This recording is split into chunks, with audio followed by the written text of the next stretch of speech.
Hello everyone, welcome to my class. आज हम लोग शुरू करने वाले हैं वेस्ट मैनेजमेंट का chapter 2 solid waste management. Unit first चल रहा है, सॉलिड वेस्ट मैनेजमेंट आपके सिलेबस में है। इसके नेक्स्ट है म्युनिसिपल वेस्ट मैनेजमेंट का। तो आपको सबसे लास्ट वाला आप देखेंगे सिलेबस में तो म्युनिसिपल एक्ट भी पूछा गया 2016। तो मैं चाह रहा था कि जो क्लास मैं करा रहा हूँ उसी क्लास में उस टॉपिक से रिलेटेड सारे फैक्ट्स को करा दिया जाए, सारे सिलेबस को कवर कर लिया जाए।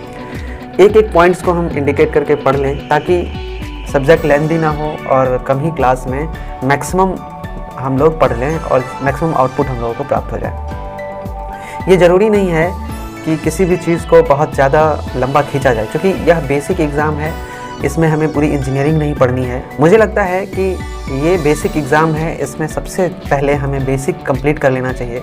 बिकॉज़ कुछ नॉन टेक्निकल बैकग्राउंड के भी स्टूडेंट हैं, उन्हें अगर मैं सीधा इंजीनियरिंग पढ़ाने लगूं तो उन्हें भी इस सब्जेक्ट को समझने में कठिनाई होने लगेगी। इसीलिए मेरा मानना है कि सबसे पहले बेसिक चीज़ों को जानें और जैसे ही हम समझने लगे चीज़ों को तो धीरे धीरे इसको थोड़ा टफ किया जाए। वैसे ऑब्जेक्टिव क्वेश्चन फैक्चुअल होते हैं, ज़्यादातर फैक्ट ही इसमें काम आते हैं, तो हमें ज़्यादातर फैक्ट्स पर ध्यान देना चाहिए, फैक्ट याद करना चाहिए।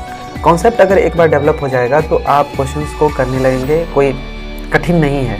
बहुत सारी चीज़ों को पढ़ने की इच्छा जो स्टूडेंट में होती है वो अनंत है। अगर आप पढ़ने लगें तो पूरी इंजीनियरिंग पढ़ने लगेंगे, फिर आपको लगेगा कि ये तो बहुत ब्रॉड एरिया है। लेकिन हमें नौकरी लेना है, यहाँ पे हमें इंजीनियरिंग नहीं करना है, हमें sanitary and waste management officer बनना है, इंजीनियरिंग नहीं करना है। तो सबसे ज़रूरी चीज़ है कि मैं वो पढ़ूँ, उतना पढ़ूँ जितने से मुझे नौकरी मिल जाए।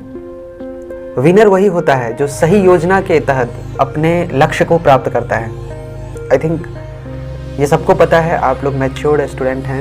ये जो मन में भावना उत्पन्न होती है उसके पीछे रीज़न है कि पहली बार एग्ज़ाम हो रहा है, एग्ज़ाम का पैटर्न क्या होगा किसी को नहीं पता है। लेकिन जो उसने सिलेबस दिया है उस सिलेबस के अकॉर्डिंग जितना पढ़ना है वो है बेसिक चीज़ें, और बेसिक चीज़ों को कंप्लीट कर लीजिए। उसके बाद मैं हार्ड चीज़ भी कराऊंगा, आपको इंजीनियरिंग्स के भी सब्जेक्ट्स कराऊंगा, इक्वेशंस भी कराऊंगा और बहुत सारे टॉपिक्स कराऊंगा जो इससे भी जटिल है। अब रही बात बीपीएससी की, तो इससे पहले एक एग्ज़ाम हुआ था बिहार प्रोजेक्ट मैनेजर का। अगर आप लोगों में से किसी ने दिया होगा, उसमें भी बीटेक वाले स्टूडेंट पढ़ रहे थे, इंजीनियरिंग के थे, एमबीए के स्टूडेंट थे। तो उसमें जो सिलेबस बीपीएससी ने दिया था उस सिलेबस के अकॉर्डिंग जब एग्ज़ाम हुआ तो मैं बता दूँ आपको कि बहुत कम, मुश्किल से 10 क्वेश्चन थे। और पहली बार वो भी एग्ज़ाम था, लोगों ने बहुत जमकर तैयारी करी थी, लेकिन क्वेश्चन उन्होंने डेटा से उठा लिया, बजट से उठा लिया। तो एग्ज़ाम को समझना है, एग्ज़ाम के मोटिव को समझना है, इस एग्ज़ाम के पैटर्न को समझना है, उसके अकॉर्डिंग तैयारी करना। मेरा ये सेकेंड क्लास है और आई होप कि इस सेकेंड क्लास के बाद आपकी बहुत सारी चीज़ें क्लियर हो जाएंगी। वैसे मैंने एमसीक्यू में करवा भी दिया था, बट लगता है कि अब बोर्ड पे पढ़ाते हैं तो ज़्यादा सीखता है। मुझे अच्छे कमेंट्स भी आ रहे थे, स्टूडेंट बहुत कुछ बोल भी रहे थे, बहुत अच्छा भी लग रहा था और कई कमेंट्स को पढ़ के तो हंसी भी आ रही थी। कुछ स्टूडेंट्स ने बोला कि सर आपने तो बीच में ही क्लास ख़त्म कर दिया, शादी ब्याह करवाए नहीं। तो मैंने सोचा कि अच्छा ठीक है, सेकेंड क्लास में हम वो भी करवा देंगे।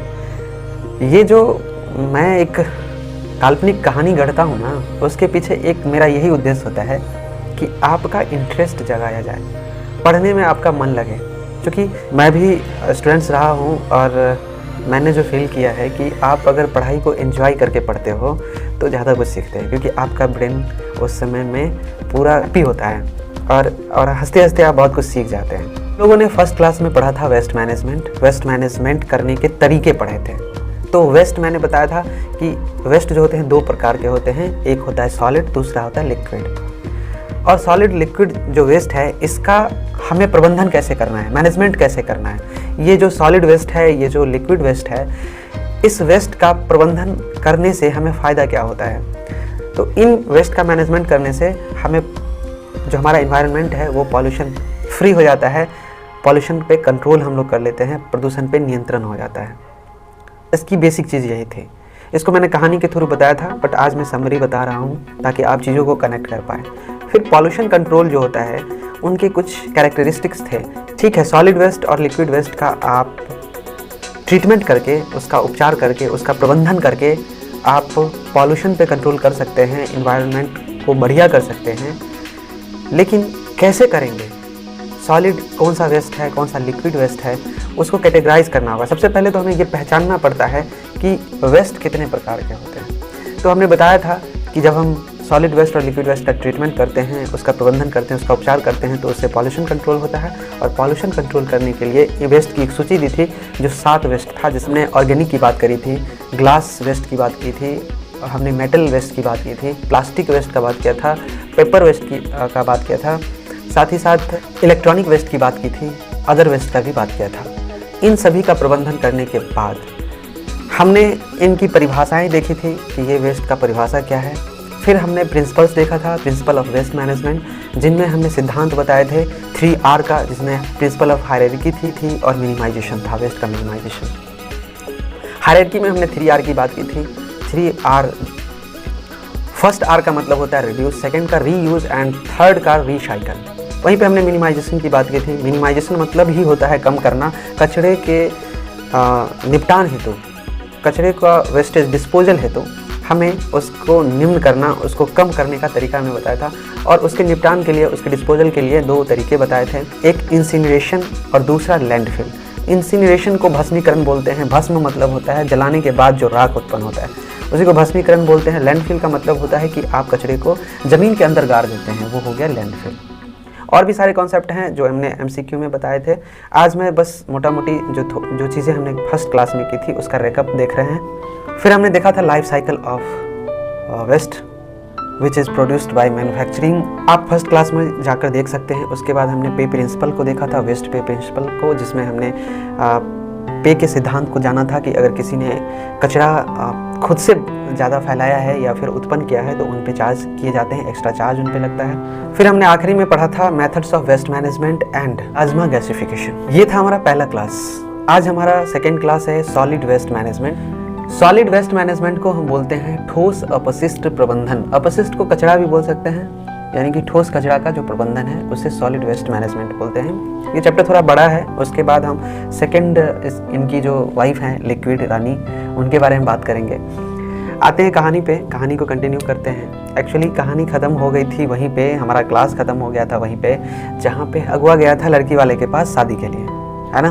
तो लड़की वालों ने खूब सारी शर्तें रखी कि भाई मैं उसी घर में शादी करूँगा जहाँ पे ये विशेषताएँ हों उन फैमिली की। अगवा सुनता रहा। उसे ना सुन कर काफ़ी गुस्सा आया कि यार ये तो जमा रहा है, शादी लड़की का करेगा और बखान इतना ज़्यादा कर रहा है कि हमको ये चाहिए वो चाहिए। इसे पता ही नहीं कि मैं जिस परिवार का रिश्ता लेकर आया हूँ वो अपने आप में क्या है। उसकी भी एक कहानी है। इन्होंने लव मैरिज का किया हुआ है। सॉलिड की तो अलग ही कहानी है। लिक्विड रानी जब आएंगी तो उनका भी एक बहुत अच्छा स्टोरी है। फिर अगवा आओ देखा ना ताओ गुस्से में लाल होकर के बोला चुप रहिए आप लड़की वाले हैं, आप इतना व्याख्यान करते जा रहे हैं अपने परिवार का कि मुझे ये चाहिए मुझे वो चाहिए, लेकिन आपको पता है कि मैं जिस परिवार का रिश्ता लेकर आपके यहाँ आया हूँ वो परिवार अपने आप में बहुत बड़ा है। उनके बहुत बड़े प्रिंसिपल्स हैं, आप अंदाज़ा नहीं लगा सकते। आप तो इतना कम मांग रहे हैं कि हमें ये चाहिए वो चाहिए। पहले आप जान लीजिए वो है क्या, आपसे ज़्यादा है उनके पास सब कुछ। बोला कि वो क्या है बताइए। तो बोला देखिए सॉलिड वेस्ट मैनेजमेंट है ना, खुद लव मैरिज किया लिक्विड रानी के साथ। हम पहले सॉलिड के बारे में बता देते हैं, फिर लिक्विड के बारे में बतलाएंगे। उनकी पत्नी का तो छोड़िए, पहले पति के बारे में जान लीजिए कि उनकी व्याख्यान क्या है, वो है क्या। बोला कि ये जो सॉलिड भाई है ना, ये इस दुनिया में जो मिट्टी है जितना भी देख रहे हैं ना मिट्टी, उसको ख़राब करने में सबसे ज़्यादा योगदान इन्हीं का है। ये जो है मिट्टी की उर्वरता को, गुणवत्ता को ख़राब कर देते हैं। डॉन है डॉन। ये जहाँ जाता है मिट्टी की गुणवत्ता ख़राब कर देता है, उसकी क्वालिटी को ख़राब कर देता है। और तो और ज़्यादा बकवास कीजिएगा ना, अगर ये आ गया आपके यहाँ तो आपके यहाँ जितना पानी बह रहा है यहाँ पे उसको भी ख़राब कर देगा। जल प्रदूषण के लिए भी ये जिम्मेदार है। ज़्यादा ना हीरोपंती मत दिखाइए, नहीं तो यहाँ का हवा भी ख़राब कर देगा। वायु प्रदूषण के लिए भी जिम्मेदार है। बोला कि जिस परिवार में आप शादी करा रहे हैं ये बहुत बड़ा डॉन है। ये डॉन अगर आपके दरवाजे पर आ गया, जहाँ खड़ा होगा उतना मिट्टी खराब कर देगा, आपके दरवाजे का मिट्टी खराब कर देगा। आप जो पानी पी रहे हैं ना वो पानी को प्रदूषित कर देगा, खराब कर देगा। साथ ही साथ यहाँ का आबो हवा भी ख़राब कर देगा ये वायु प्रदूषण। ये सब चीज़ के लिए जिम्मेदार है, इसलिए मत बुलाइए अपने दरवाज़ा पे, चुपचाप शादी कर दीजिए ताकि पर्यावरण का नियंत्रण रहे, बना रहे। अगर ये आ गया आपके यहाँ तो आप पूरा सिस्टम ही ख़राब कर देगा। डर गया, लड़की वाला डर गया इतना सुन करके। बोला तो करना क्या होगा? बोला कि आप ना इसका प्रबंधन कर दीजिए, इसके प्रबंधन के थ्रू ही, इसके मैनेजमेंट के थ्रू ही आप इसको रोक सकते हैं। इसके लड़के से अपनी लड़की का शादी करा दीजिए, तब जो है ये कंट्रोल में हो जाएगा। इसका प्रबंधन करके पर्यावरण को अनुकूल बनाया जा सकता है, पर्यावरण को दूषित होने से बचाया जा सकता है सॉलिड वेस्ट के प्रबंधन से।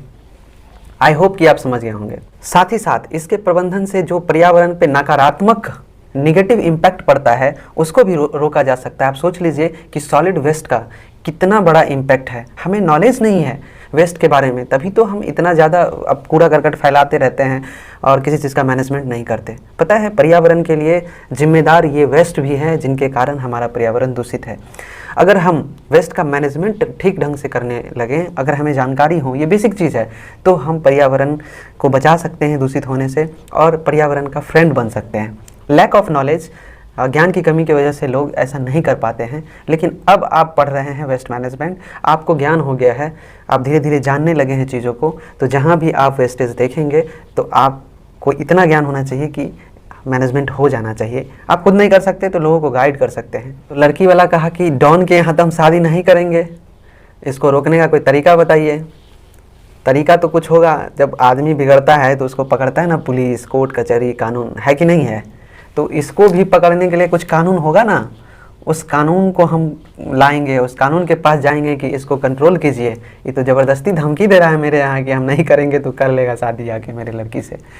तो बोला कि ठीक है, एक कानून है, वेस्ट मैनेजमेंट एक्ट है 2016, उसके पास चलो, वो बताएगा कि इसका मैनेजमेंट कैसे करना है, इसको कैसे ठीक करना है, इसका सारा डॉनगिरी निकाल देंगे हम। ठीक है, इसको तो ठीक कीजिएगा, लेकिन ये गुंडा के साथ एक गुंडी भी तो है। बोला कौन? बोला ये सॉलिड तो खुद अपने आप में बहुत बड़ा गुंडा है, लेकिन इसके साथ एक गुंडी भी है, लिक्विड, इसकी बीवी, इसका क्या कीजिएगा? तो बोला कि जब ये नेगेटिव इम्पैक्ट डाल रहा है, एक को ठीक करेंगे तो दूसरा को भी ठीक कर देंगे, ये कहाँ जाएगी, उसको भी ठीक कर देंगे हम, पहले एक का तो किया जाए। बोला एक बात बताइए कि ये जो आतंक मचाता है ये सॉलिड, कितना आतंक मचाता है? आप इतना डरे हुए, अगुआ को बोला लड़की वाला, इसका डर डर के इसके बारे में बता रहे हैं आप। बोला कि देखिए इसका आतंक इतना है कि ये किसी को नहीं छोड़ता है, चाहे वो वाणिज्यिक सेक्टर हो, कमर्शियल सेक्टर से उत्पन्न होने वाली वेस्टेज हो, या फिर इंडस्ट्रीज से होने वाली प्रदूषण हो, या फिर एग्रीकल्चर से होने वाली हो, या डोमेस्टिक वेस्टेज हो, या कम्युनिटी एक्टिविटी से होने वाली वेस्टेज हो।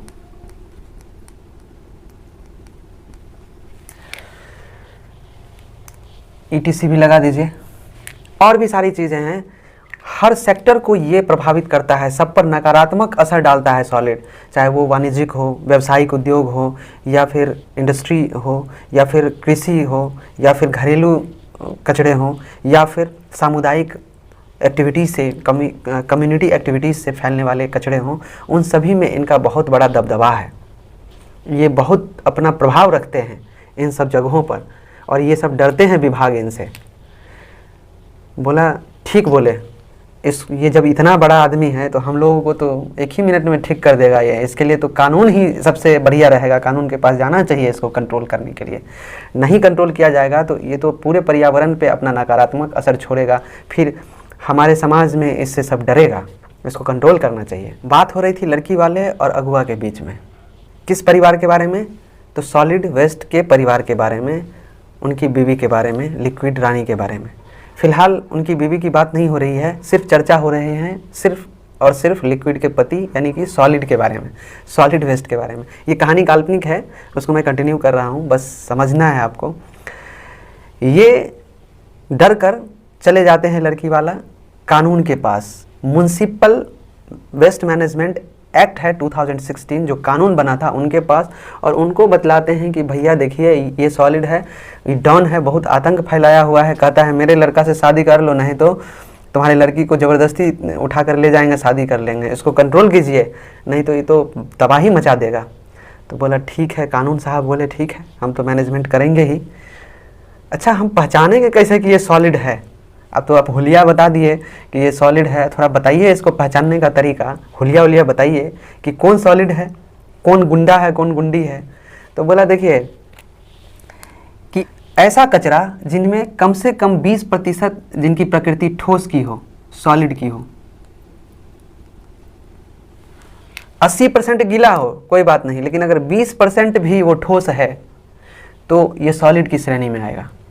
सॉलिड होगा जिसकी प्रकृति कम से कम 20% ठोस हो। 80% गीला हो कोई बात नहीं, अगर 20% भी उसकी प्रकृति, उसकी बनावट ठोस के फॉर्म में है तो वो सॉलिड होगा। बोला अच्छा कहा, अब तो हम पहचान लेंगे इसको। बोला नहीं, दूसरा और चीज़ है, जब हम ट्रांसपोर्टेशन करेंगे, उसका परिवहन करेंगे, तो परिवहन के दौरान इसमें से जल नहीं निकलना चाहिए। जल यानी कि वाटर, इसके अंदर से वाटर रिसना नहीं चाहिए। अगर वाटर निकल रहा है तो फिर वो सॉलिड के फॉर्म में नहीं होगा, इसे हम क्या बोल देंगे, लिक्विड बोल देंगे। तो इसमें से वाटर लीकेज नहीं होना चाहिए उस वेस्ट में से, उसको हम सॉलिड बोलेंगे। कानून पूछा कि अरे आपने बताया कि सॉलिड गुंडा है, तो उसके परिवार में और कोई भी तो होगा। बोला कि हाँ है, उनकी बीवी है, 7 बच्चे हैं। बीवी क्या करती है, कानून ने पूछा। बोला देखिए जैसा ये गुंडा है उतना ही बड़ी वो गुंडी है, वो भी पर्यावरण को नुकसान पहुंचाती है। बोला उसका भी कुछ हुलिया बताओ, उसको हम पहचानेंगे कैसे कि ये लिक्विड है। बोला देखिए जो जेल के फॉर्म में हो, या वाटर के फॉर्म में हो, या ऑयल के फॉर्म में हो, या फॉग के फॉर्म में हो, जो जल हो, तेल हो, गैस के फॉर्म में हो, ग्रीस के फॉर्म में हो, फॉग के फॉर्म में हो, उसे हम लिक्विड कहेंगे। तो बोला देखिए ये ना तरल पदार्थ है, ये ठोस नहीं, ये कोमल है।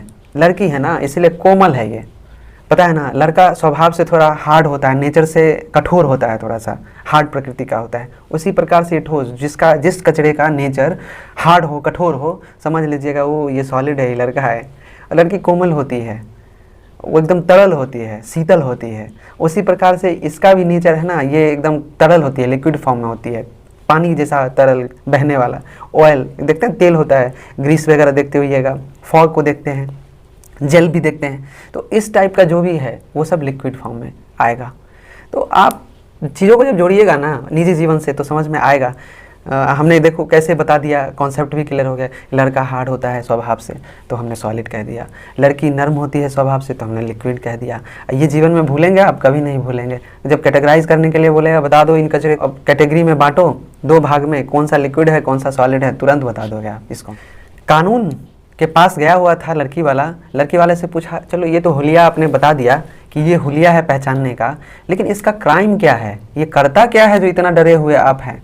बोला कि ये एनवायरनमेंट को नुकसान पहुंचाता है और इनकी प्रकृति है, ये काफ़ी नुकसानदायक हैं, मानव के लिए बहुत ही हानिकारक है, प्रकृति के लिए बहुत हानिकारक है। बोला बता दो भाई इसका टाइप, ये किस टाइप का गुंडा है। Type of solid waste, waste लगा लेना आप, जगह के अभाव में मैं छोटा लिख रहा हूँ। लड़की वाला बोला कि इसके 2 गुना हैं। ये सॉलिड वेस्ट जो है ना ये 2 नेचर का होता है, एक होता है हजारडस बोले तो खतरनाक, एक होता है नन हजारडस। बोला ये 2 तरह का गुनाह करता है, एक नुकसान पहुंचाने वाला, किसी का मर्डर ही कर देता है सीधा। ये जो क्रिमिनल है ये सॉलिड, ये इसका क्राइम मत सुनिए। कानून को बोला कि देखिए आप जिस गुंडा के बारे में पूछ रहे हैं ना, ये बहुत खतरनाक गुंडा है, ये 2 तरह का काम करता है, दोनों तरह का, चोरी डकैती भी करता है, मर्डर भी करता है। मर्डर में आ जाएगा हजारडस, मतलब बहुत खतरनाक है ये, और नन हजारडस में आ जाएगा जो चोरी छिनतई वगैरह किया, छीन उन लिया किसी से रोक करके, गाड़ी, पैसा, मोबाइल, तो ये दोनों काम करता है। ये मर्डर भी कर देता है और ये छीन भी लेता है सॉलिड। तो मर्डर कैटेगरी में हमने रखा हजारडस को, जिसको हिंदी में खतरनाक बोलते हैं, और नन हजारडस को रखा हमने गैर खतरनाक की श्रेणी में। आप निजी ज़िंदगी से इसके क्राइम से जोड़ सकते हैं कि ये मर्डर भी है और चोरी डकैती भी करता है, समझ गए। अच्छा ये हजारडस जो है तो किस प्रकार से है हजारडस, ये नुकसान कैसे पहुंचाता है, लोगों को, प्रकृति को, लोग मतलब यहाँ प्रकृति हो गई या पर्यावरण बोल सकते हैं, इंडस्ट्री, हॉस्पिटल्स और भी बहुत सारी चीज़ों को बहुत ज़्यादा नुकसान पहुँचाती है। ये साथ ये इतना खतरनाक है कि इसके विषाक्त यानी कि इसके पॉल्यूशन से जीव जगत को बहुत नुकसान है, ख़त्म भी हो सकता है। तो ये जो म्युनिसिपल वेस्ट मैनेजमेंट एक्ट 2016 का ऑफिसर था वो बोला कि देखो भाई, ये मेरे लेवल से थोड़ा सा ना अलग विभाग का बात लग रहा है, एक काम करो, इसको कंट्रोल करने के लिए आपको मैं एक रेफरेंस देता हूँ, ये मेरे मित्र हैं, उनके पास चले जाओ, वो जो है ना इसको ठीक कर देगा, ये बहुत बदमाश है, इसको सही कर देगा। सही है नाम? तो बोला देखिए उसका नाम है रिसोर्स कंजर्वेशन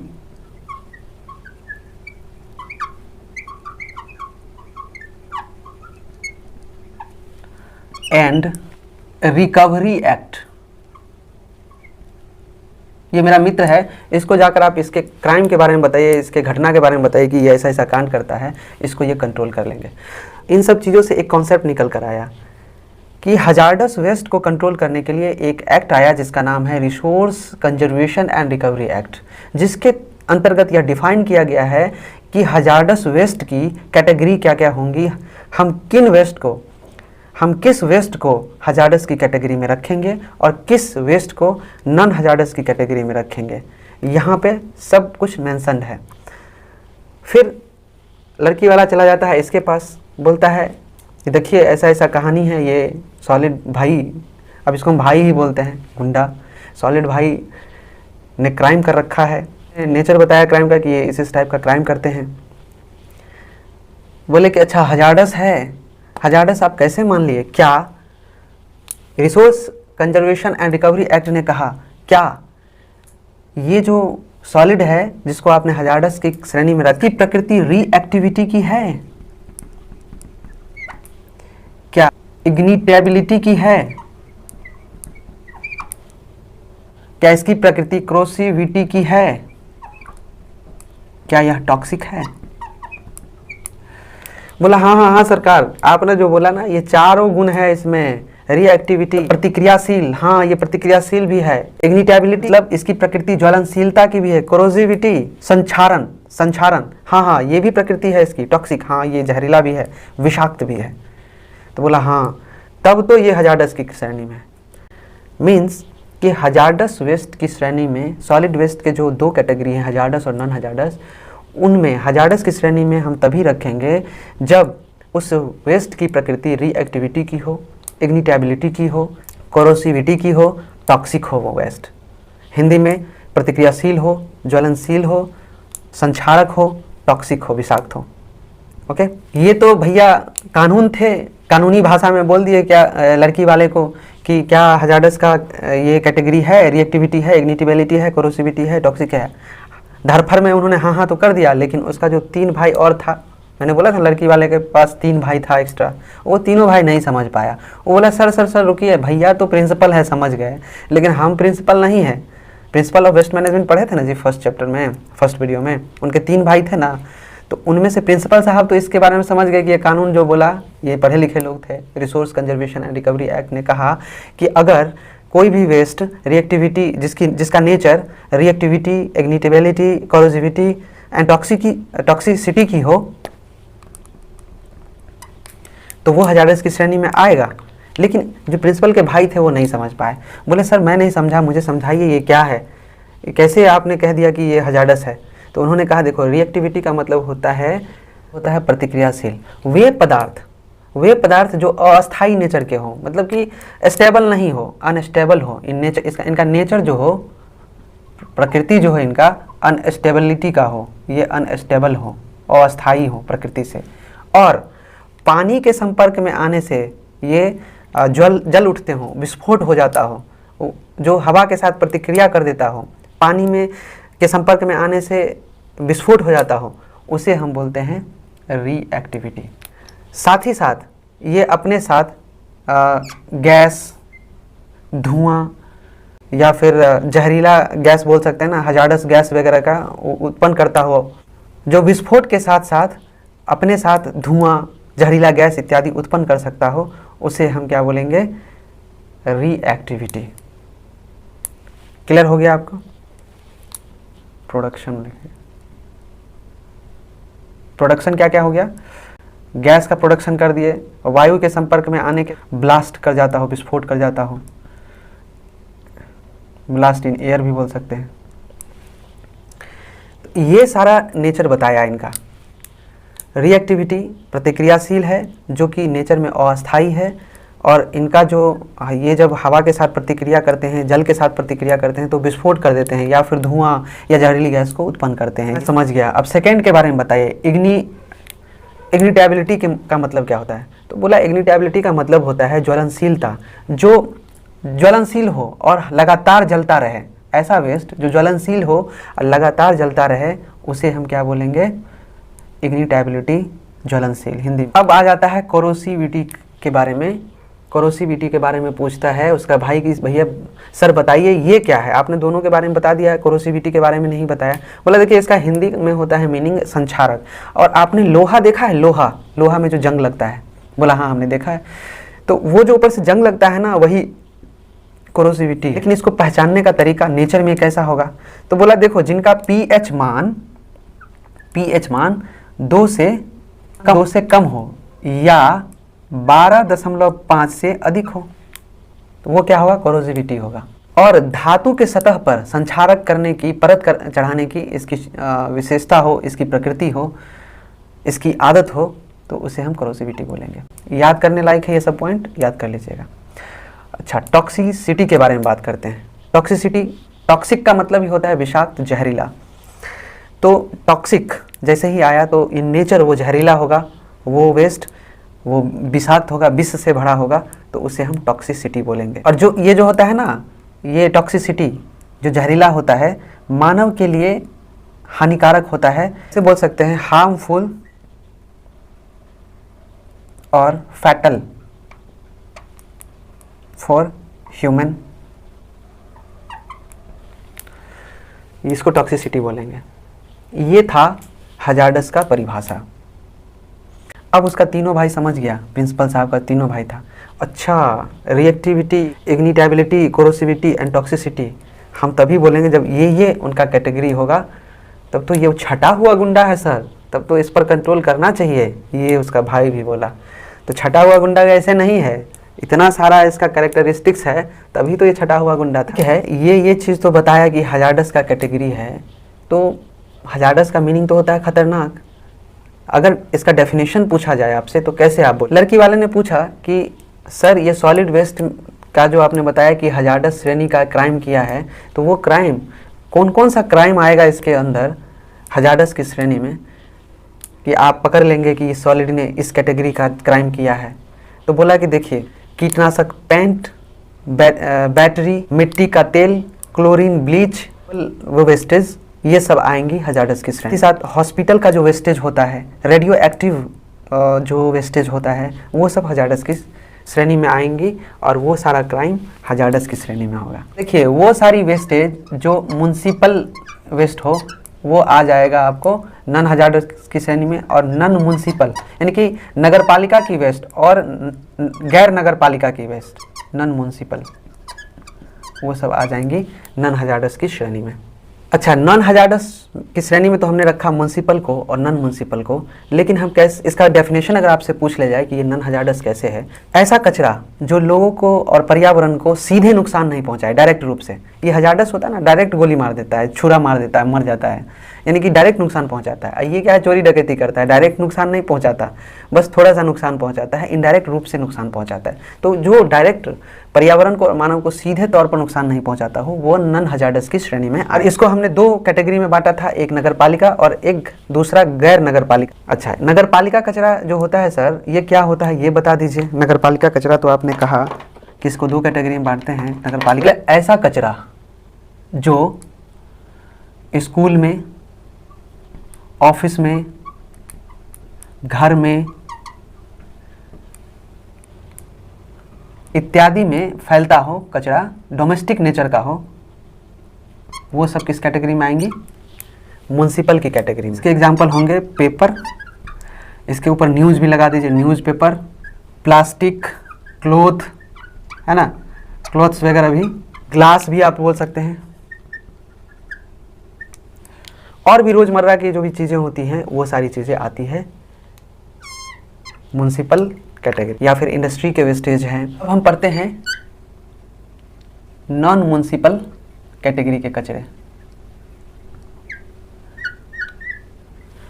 नॉन म्युनिसिपल के कैटेगरी में आती हैं एग्रीकल्चर सेक्टर के कचरे। इसमें भी ऑटोमोबाइल को हम रख सकते हैं, ऑटोमोबाइल। कंस्ट्रक्शन का भी इसमें वेस्टेज आ जाएगा। ये कैटेगराइज कर दिया। अब सॉलिड वेस्ट के जो कैरेक्टरिस्टिक्स होते हैं उनको पढ़ते हैं। विशेषताएं, कैरेक्टरिस्टिक्स को बोलते हैं विशेषताएं, कैरेक्टरिस्टिक्स, इन्हें हम विशेषता भी बोलते हैं। सॉलिड ऊपर लिख सकते हैं आप, solid waste characteristics. PMO office जो है, पीएमओ ना प्रधानमंत्री ऑफिस, PMOSC, PMOSC। पहला P से होता है फिजिकल और दूसरा M से मैग्नेटिक प्रॉपर्टी। PMO प्रधानमंत्री कार्यालय होता है ऑप्टिकल। S से होता है साइज। केमिकल, C से होता है केमिकल। ये 5 कैरेक्टरिस्टिक्स हैं जिन्हें हमने शॉर्ट में बनाया था। PMO office, prime minister office SC। P से होता है फिजिकल प्रॉपर्टी, M से होता है मैग्नेटिक प्रॉपर्टी, O से होता है ऑप्टिकल, S से होता है साइज और C से होता है केमिकल। ये सॉलिड कितना बड़ा गुंडा है उसके बारे में हम लोग इतना चर्चा कर रहे हैं, और भी बहुत चीज़ें हैं। अब तो लगता है शादी हो ही जाएगी, आप लोग टेंशन मत लीजिए। मैंने अगुआ भेजा था, अगुआ तो अगुआ होता है, लड़की वाले को कैसे मनाना है उनके पास 100 पैतरा होता है। इतना ना वो बढ़ा चढ़ा कर बोलते हैं लड़के वाले के बारे में कि लड़की वाला तो बस लट्टू हो जाता है। तो ये क्या है, अगुआ को अपना काम करवाना है, उन्होंने इतना बढ़ा चढ़ा कर बोला कि बेचारे को भेज दिया पुलिस। तो सॉलिड जो होता है ये भौतिक प्रकृति जो है इनकी, ये फिजिकल भी होती है, चुंबकीय प्रकृति की भी होती है, ऑप्टिकल प्रकृति की भी होती है, और आकार जो इनका होता है उसके अनुसार भी सॉलिड वेस्ट को हम डिफाइन करते हैं, और रासायनिक गुण के आधार पर भी इसको हम डिफाइन करते हैं। तो ये सारी प्रॉपर्टी हैं सॉलिड वेस्ट की, इनकी विशेषताएँ हैं। इनको अब एक एक करके जानेंगे। पहले लिखा था डेंसिटी के बारे में। चलिए, डेंसिटी क्या होती है, इसको हिंदी में घनत्व बोलते हैं। डेंसिटी मॉइस्चर साइज के अकॉर्डिंग हम फिजिकल प्रॉपर्टी को defined as mass per unit.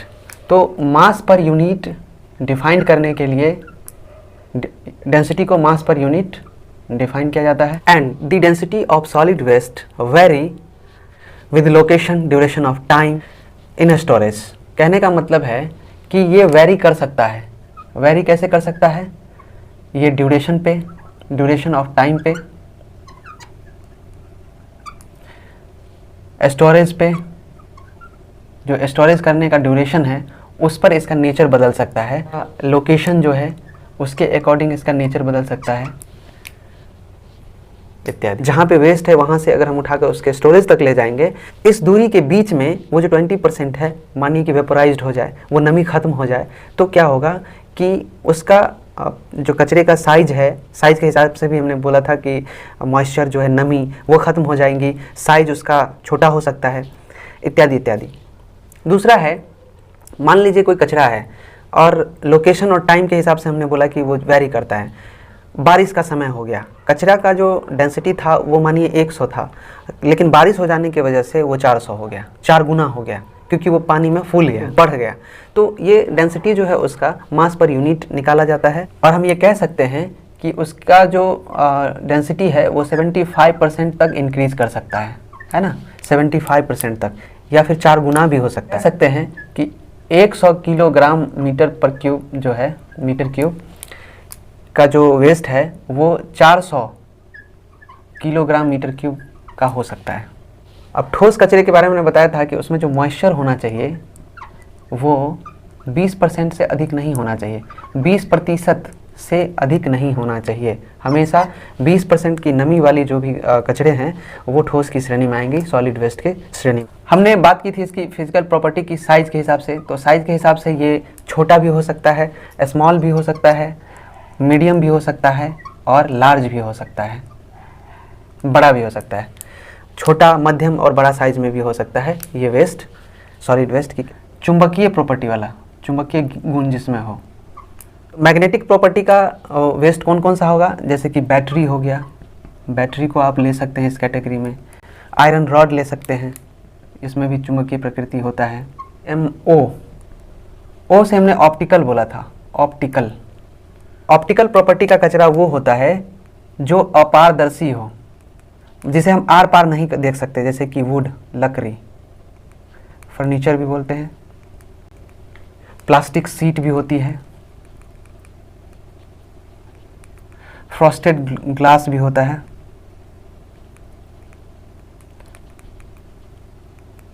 तो हमने देख लिया PMOS, ऐसे साइज हो गया यहाँ पे साइज। अब बच गया सी से हम पढ़ लेंगे इसके केमिकल प्रॉपर्टीज को, केमिकल प्रॉपर्टीज को। कंबस्टिबिलिटी, कंटेंट्स,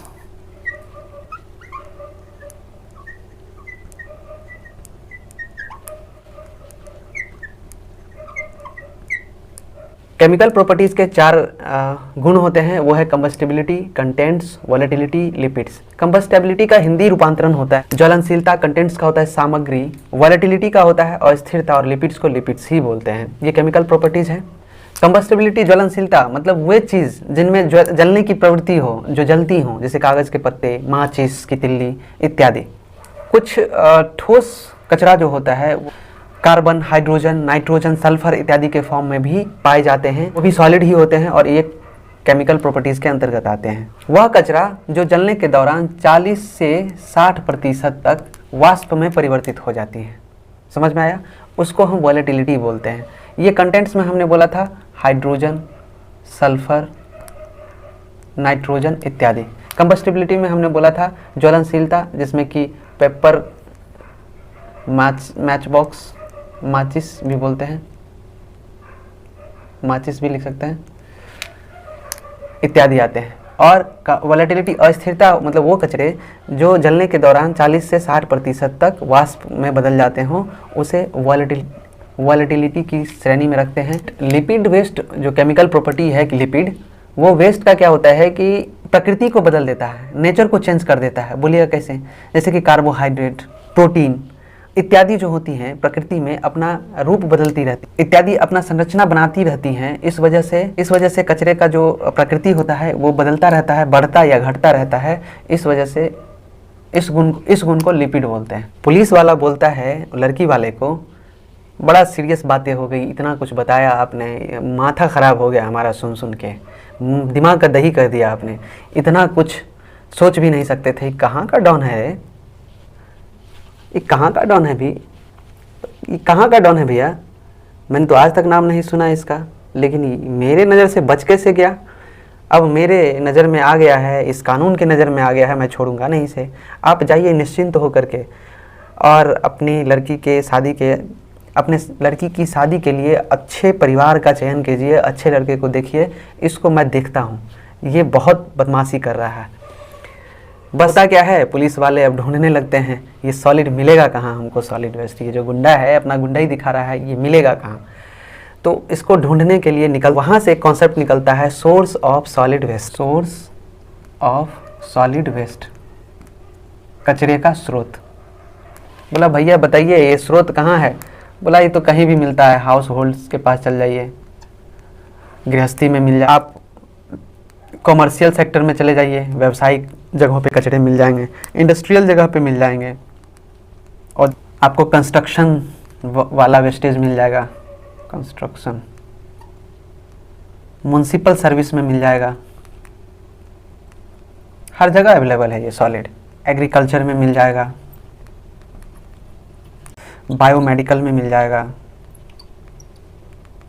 बायोमेडिकल, मेडिकल जो भी है। को नहीं जानत है जग में कपि संकट मोचन नाम तिहार। आज मंगलवार है और मंगलवार को मैं भगवान हनुमान जी का नाम भी ले रहा हूँ, और ये सॉलिड महाराज भी कम नहीं है, इनको कहाँ नहीं है, ये हर जगह ढूंढिए मिल जाएगा। लिखिए यहाँ से, methods and treatments of waste management. Solid waste collection. दूसरा है सेपरेशन।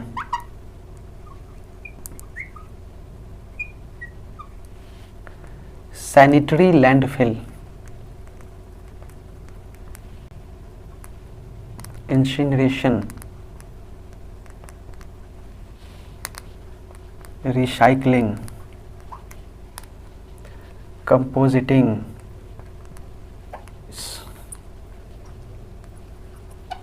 इन 7 चीज़ों को करनी चाहिए। वो बोले बताओ क्या? तो सर सॉलिड वेस्ट कलेक्शन किया जाना चाहिए पहला काम। दूसरा कि सेपरेशन किया जाना चाहिए, मतलब अलग अलग किया जाना चाहिए, छांटना चाहिए। तीसरा सैनिटरी लैंडफिल। चौथा इंसिनरेशन। पांचवा रिसाइकलिंग। छठा कंपोजिशन और सातवां पायरोलाइसिस। बोला कि ठीक है, अगर ये सब करने से कचरा कम हो जाएगा, ये सॉलिड वेस्ट कम हो जाएगा, ये कंट्रोल में आ जाएगा तो करो। देखिए यहाँ सॉलिड वेस्ट कलेक्शन का मतलब होता है कलेक्शन की प्रक्रिया जो है समय समय पर होती रहनी चाहिए, रेगुलर। ये नहीं है कि एक बार कर लिया उसके बाद छोड़ दिया तो फिर इसकी मात्रा बढ़ जाएंगी। तो समय समय पर इसका कलेक्शन होना चाहिए, ये मैनेजमेंट है। साथ ही साथ इसका भंडारण भी सही जगह पे होना चाहिए। दूसरा था सेपरेशन। जो हमने कलेक्ट किया कचरे को, उस कचरे का हम सेपरेशन, उसको छांटे, अलग अलग करें कि कौन सा कचरा कितनी डेंसिटी का है और कौन सा कचरा किस कैटेगरी का है।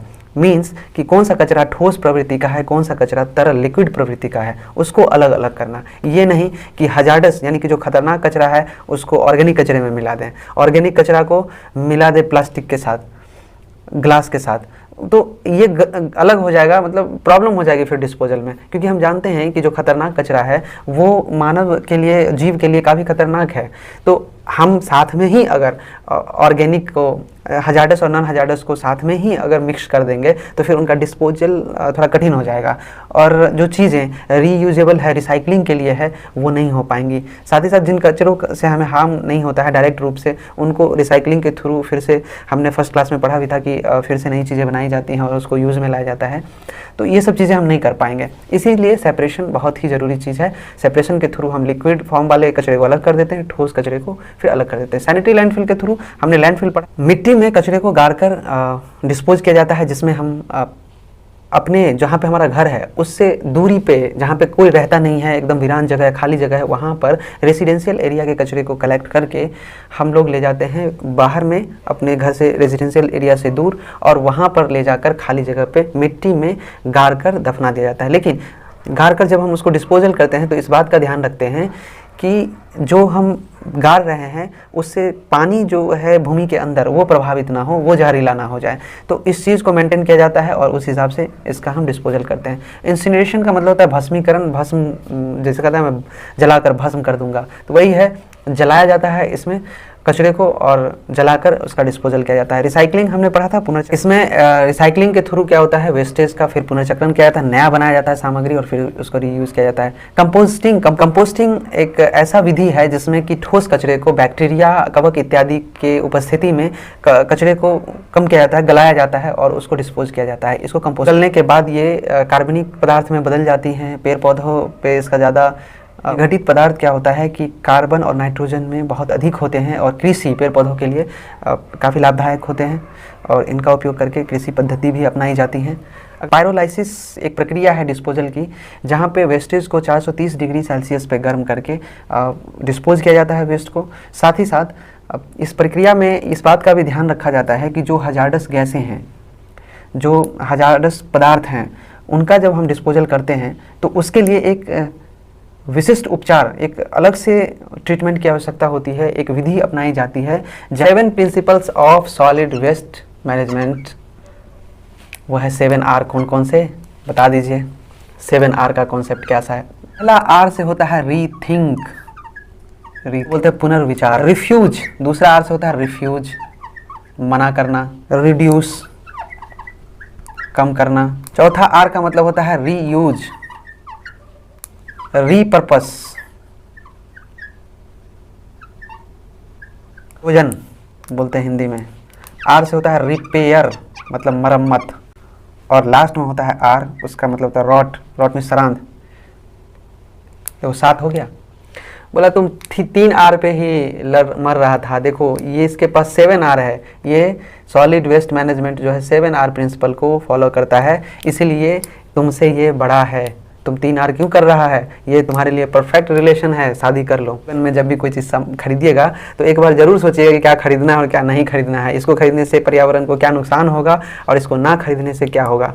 दोनों चीज़ आपको सोचना है, क्या यह हमारे लिए उपयोगी है, पर्यावरण के लिए उपयोगी है, क्या इसे ज़्यादा यूज़ करना चाहिए या कम यूज़ करना चाहिए या ज़रूरत के हिसाब से ही करना चाहिए। दूसरा है रिफ्यूज़। रिफ्यूज़ मतलब मना करने से अर्थ है कि आप हर चीज़ों को मतलब खरीद मत लीजिए। जब सामान खरीदने गए हैं तो वहाँ पर क्या है, आप जैसे ही मानिए 1 किलो सेब लिए तो वो आपको पॉलीथीन में दे देता है, तो वहाँ पर आपको मना करना है कि नहीं, हमको पॉलीथीन में मत दो, हमको जूट वाला कोई बैग है, कैरी बैग है, उसमें दे दो, या फिर कागज़ का कोई कैरी बैग है उसमें दे दो, क्योंकि ये जो पॉलीथीन आप दे रहे हो ये इन्वायरमेंट के लिए बढ़िया नहीं है, इसको रिफ्यूज़ करना है। यही हुआ मना करना। रिड्यूस कह रहा है कि घर में पैदा होने वाले कचरे को कम करना है। रीयूज कह रहा है कि घर में जो चीज़ उपयोग हो रही है बार बार उसी को उपयोग करना है। जैसे हमने अचार बनाया, एग्जाम्पल MCQ वाले क्वेश्चन में दिया था हमने कि अचार बनाया, अचार का कंटेनर हम जार जो यूज़ करते हैं 1 साल यूज़ कर लेते हैं, दूसरे साल भी जब अचार बनता है, मानिए अचार ख़त्म हो गया, फिर दूसरे साल आम का सीज़न आया, हमने अचार बनाया, तो उस अचार को रखने के लिए हम फिर दोबारा कंटेनर नहीं खरीदते हैं, क्या करते हैं, उसी को जो पहले से कंटेनर है हमारे पास उसको यूज़ करते हैं। ओके। तीसरा है रीपर्पस। रीपर्पस का मतलब है जैसे कोई चीज़ उपयोग किया आपने, उपयोग करने के बाद वो अब काम के लायक नहीं है तो उसको दूसरे चीज़ के लिए उपयोग करते हैं। जैसे कि टायर ले लीजिए, घर में टायर होता है ना, तो कभी कभी बचपन में आप देखे हैं पेड़ पर रस्सी लगाकर नीचे टायर बांधकर उसमें लोग झूला झूलता है, तो यही रीपर्पस हो गया। जैसे जूता पुराना हो गया उसको आप पेंट कर दीजिए, नया बना लीजिए पेंट करके, तो रीपर्पस हो गया। दूसरा होता है रिपेयर, मरम्मत। रिपेयर मतलब आप मानिए कुर्सी घर में टूट गया, तो ऐसा नहीं है कि आप कुर्सी को उठाकर फेंक दीजिए, अगर वो यूज़ के लिए है तो उसको रिपेयर कराकर फिर से यूज़ में लाया जा सकता है। रेडियो ख़राब हो गया है, एग्जाम्पल ये भी है, आप क्या करते हैं उसको उठाकर फेंक देते हैं कबाड़ में, नहीं, आप एक बार उसको ठीक करा कर देखिए, अगर वो ठीक हो जाता है तो उसको यूज़ कीजिए, नहीं तो ये वेस्टेज का एक दूसरा एग्जाम्पल बन जाएगा। आप कबाड़ में फेंक दीजिएगा, ई वेस्टेज के रूप में वो बड़ा पड़ा रहेगा, फिर उसका डिस्पोजल करने के लिए सोचना पड़ता है। और लास्ट है रॉट। रॉट मतलब सरांध। रॉट इस प्रक्रिया का उपयोग तब किया जाता है क्योंकि ये बायोडिग्रेडेबल वेस्टेज होते हैं जहाँ पे बैक्टीरिया कवक की उपस्थिति में इसको विघटित किया जाता है, इसको कम किया जाता है सड़ा गला करके। उसके बाद जो बचती है वेस्टेज उसको पेड़ पौधे के लिए उपयोग किया जाता है या फिर एग्रीकल्चर में उपयोग किया जाता है खाद के रूप में। तो इन प्रिंसिपल को जो फॉलो करेंगे तो वेस्टेज का मैनेजमेंट हो जाएगा। 7 R's का मतलब हो गया वेस्ट मैनेजमेंट के लिए rethink, refuse, reduce, reuse, repurpose, repair, rot, ये हमारे प्रिंसिपल्स हैं। इस प्रिंसिपल को 7 R's के बारे में पूछ लिया जाए तो आपके दिमाग में ये चीज़ होना चाहिए और आप उसका आंसर कर पाएंगे। एक्चुअली आज हम ज़्यादा कॉन्सेप्ट पर ध्यान दे रहे थे, कहानी पे कम, और सबसे ज़्यादा आज हम पढ़ा ही रहे थे आपको, इसलिए लग रहा होगा कि आज सर ने कुछ मज़ा नहीं करवाया, लेकिन कोई बात नहीं है। लास्ट है खराब ठोस अपशिष्ट प्रबंधन के लाभ क्या होते हैं, देखिए, और उसके प्रभाव क्या होते हैं। जब आप ये सब चीज़ें कर लेते हैं तो इससे इन्वायरमेंट को लाभ होता है। दूसरा है कि अगर आप इनका प्रबंधन नहीं करते हैं तो इनका प्रभाव क्या होता है। अब मानिए कि आप सड़क पर जा रहे हैं, कूड़ा करकट के रूप में बहुत सारा कचरा पड़ा हुआ है, तो वो आपके लिए ही हानिकारक है, वो पर्यावरण को दूषित करते हैं, आपके स्वास्थ्य को भी वो दूषित करते हैं, आप का स्वास्थ्य खराब हो सकता है, क्योंकि इर्द गिर्द चारों तरफ कचरा है और जानते हैं कि कचरा से बहुत सारा पॉल्यूशन होता है और पॉल्यूशन हार्मफुल होता है। आपने इतना कुछ पढ़ भी लिया है तो वो हमारे बॉडी को भी हार्म करेगा और इस धरती पे जितने भी जीव जंतु हैं सबको हार्म करेगा। तो सभी के भले के लिए ये वेस्ट का मैनेजमेंट बहुत ज़रूरी है, नहीं तो इनके बहुत बुरे परिणाम हो सकते हैं, बहुत बुरा प्रभाव पड़ सकता है। लास्ट लड़के लड़कियों का मिलन आता है, उनका सातों बेटा, और इधर से सातों प्रिंसिपल्स, सबके अपने अपने प्रिंसिपल्स हैं, इधर से इनकी 7 बेटियां और होती हैं शादी। आगे बात करेंगे लिक्विड की और म्युनिसिपल की। म्युनिसिपल वेस्टेज में नेक्स्ट चैप्टर है आपका। लिक्विड की बात हम बाद में करेंगे, ठोस के जितने भी कैरेक्टरिस्टिक्स हैं वो हम बात करेंगे। हमने सॉलिड की बात कर ली, सॉलिड के भाई की बात करेंगे, उसका भी एक स्टोरी है, वो कहानी लेकर आएंगे। उसका शादी नहीं होता है, उसका लव अफेयर है, वो प्यार कर रहा है अभी। इसके साथ ये बताएंगे कि आप म्युनिसिपल वेस्ट जब पढ़ेंगे तो म्युनिसिपल वेस्ट मैनेजमेंट में हम आपको इस सिलेबस का जो लास्ट वाला म्युनिसिपल एक्ट है 2016 वो भी पढ़ा देंगे। तो ये ज़रूरी नहीं है कि एक एक पॉइंट हम आपको बताएं, एक क्लास में बहुत सारे कॉन्सेप्ट क्लियर करा दिए जाएंगे जिससे कि आपके पूरे टॉपिक्स ख़त्म हो जाएंगे। इसलिए मैंने लगभग 25 to 30 क्लास रखा है टारगेटेड, जो कि आपको कंप्लीट करा दिया जाएगा और 1 महीना मेरे लिए काफ़ी है। बट ये 2-3 महीने तक जाएंगे, क्योंकि अभी जिस तरह से मेरा पेन ख़त्म हो रहा है ये सब मंगवाना पड़ेगा। तो आपको घबराना नहीं है, बीच बीच में MCQs आते रहेंगे और हम आपको बहुत कुछ बताते रहेंगे। तो नेक्स्ट हमारा रहेगा म्युनिसिपल। और आपकी क्लास कैसा लगा आप रेट कर दीजिएगा कमेंट बॉक्स में। साथ ही साथ अभी क्लास ख़त्म नहीं हुआ है, अब जितनी चीज़ें आपने पढ़ी हैं उसको हम प्रेजेंटेशन के थ्रू बतलाएँगे, उन्हें भी आप पढ़िए। चलिए।